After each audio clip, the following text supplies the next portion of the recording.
দর্শক, আজকে আমরা শিখব কিভাবে রাগকে কন্ট্রোল করা লাগে। তো আমরা যখন তখন যে কোনো কারণে কিন্তু রেগে যাই। তো আমরা কিভাবে রাগকে কন্ট্রোল করব, আমরা সেটা আজকে শিখব। তো আপনি যখন রাগ হবেন তখন আপনাকে একটা জিনিস মাথায় রাখা লাগবে। আচ্ছা, যেটা বলতে চাচ্ছিলাম যে যখন আপনি রেগে যাবেন, যখন অতিরিক্ত রেগে যাবেন, তখন একটা জিনিস আপনি মাথায় রাখবেন যে রাগটা আপনি কিভাবে কন্ট্রোল করবেন। তো সেই সময় হচ্ছে আপনি, আরে এরা কারা রে, ভিডিও করতেছি। সরি ভাই। সরি দর্শক, যেটা বলতেছিলাম যে যখন আপনি অতিরিক্ত রেগে যাবেন তখন আপনি রাগকে কিভাবে কন্ট্রোল করবেন, তো সেই বিষয়টা আপনাকে বুঝতে হবে। তো তখন আপনি যেটা করবেন সেটা হচ্ছে, ভিডিও করতেছি দেখতেছো না, আজ আমি ভিডিও করতে যেটা দেখতেছে রাজধানী চলে যেতেছে। সরি, যেটা বলতে চাচ্ছি যে আপনার রাগ কীভাবে কন্ট্রোল করবেন।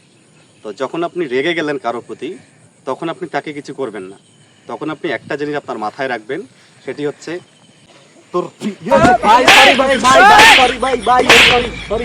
সরি সরি দর্শক, আজকে আর ভিডিও করবো না। আজকে প্রচুর রাগ উঠছে আমার।